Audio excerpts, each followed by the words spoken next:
Vriende, dit is stilwordtyd rondom die Here se woord vanmôre by hierdie oggendoordenkings van Uit die Woord Digitaal.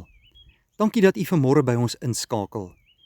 My bede is dat die Here vanmôre deur sy woord en gees vir jou in die geloof sal versterk. Ek is Dominee Adriaan Swart. Ons lees vanmôre Johannes 12 vers 1 tot 8. 6 dae voor die Paasfees het Jesus na Betanië toe gekom, waar Lazarus, wat uit die dood uit opgewek het, gewoon het. Daar het hulle vir Jesus 'n ete gegee. Martha het bedien, en Lazarus was een van die wat saam met hom aan tafel was. Toe het Maria 'n half liter egte, baie duur nardesolie gebring, en dit op Jesus se voete uitgegiet, en sy voete met haar hare afgedroog. Die hele huis is deurtrek met die geur van die reukolie. Judas Iskariot, een van sy disippels, die een wat hom sou verraai, sê toe: "Waarom is hierdie reukolie nie vir 300 silwer muntstukke verkoop en die geld vir die armes gegee nie?" Dit het hy gesê, nie omdat hy oor die armes bekommerd was nie, maar omdat hy 'n dief was.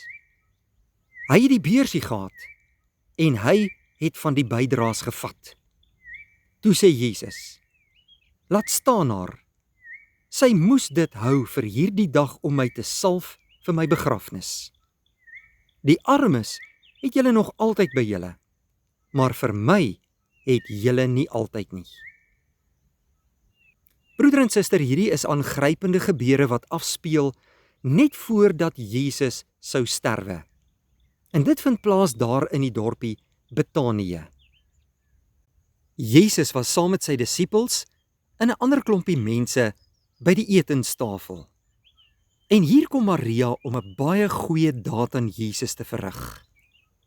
Sy het haar Here liefgehad. Haar Here het haar lewe totaal en al verander en vernuwe.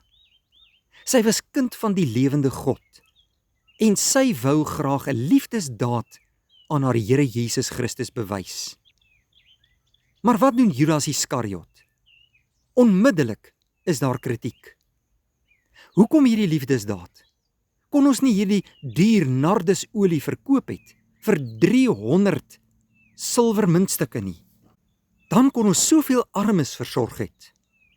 Maar Jesus het deur Judas Iskariot gesien. Hy het geweet hierdie man is besig om te steel. Dit het nie vir hom oor die armes gegaan nie, maar oor sy eie sak. Wat antwoord Jesus? "Laat staan haar. Sy moes dit hou vir hierdie dag om my te salf vir die begrafnis. Die armes het julle nog altyd by julle, maar vir my het julle nie altyd nie." Broeder en suster, Jesus plaas die fokus op hom, die Seun van God. Ek en jy moet dit raak sien in hierdie gedeelte. Maria wou 'n liefdesdaad aan Jesus bewys. Daar is baie tyd om dit aan die armes te doen, maar Jesus sou nie altyd daar wees nie. Hoe lyk dit in ons lewe?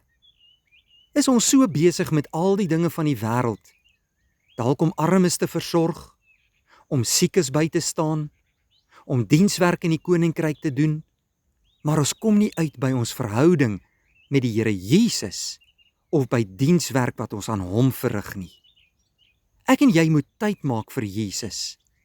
'n Liefdesdaad is wat Jesus van sy kinders vra elke dag.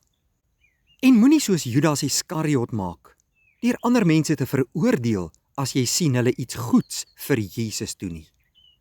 Ek en jy moet na ons eie lewe kyk, na ons eie verhouding in ons Here Jesus Christus, en ons moet sorg dat ons alles doen vir ons hemelse Vader uit liefde en met die regte hartsgesindheid.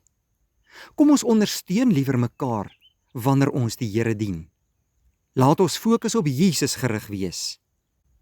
Laat hy altyd ons eerste prioriteit wees, en mag ons liefdesdiens vir hom tot eer wees. Kom ons bid saam.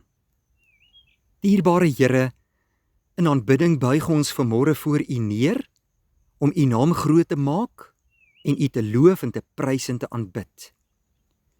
Baie dankie dat ons U kinders kan wees en dat U ons God en Koning is. Dankie vir hierdie nuwe dag. Ons wil vandag liefdesdiens aan ons Here doen. Laat dit ons fokus wees, vandag en elke dag in ons lewe. Baie dankie Here, dat U uit genade al ons sonde vergewe en dat U deur die Heilige Gees in ons harte werk. Bevestig self U woord in ons harte tot geloofsversterking. Dankie dat ons ook dienswerk vir U kan doen, maar laat ons fokus altyd in die eerste plek die Here wees, want U is ons Koning en Verlosser. In Jesus naam bid ons dit. Amen.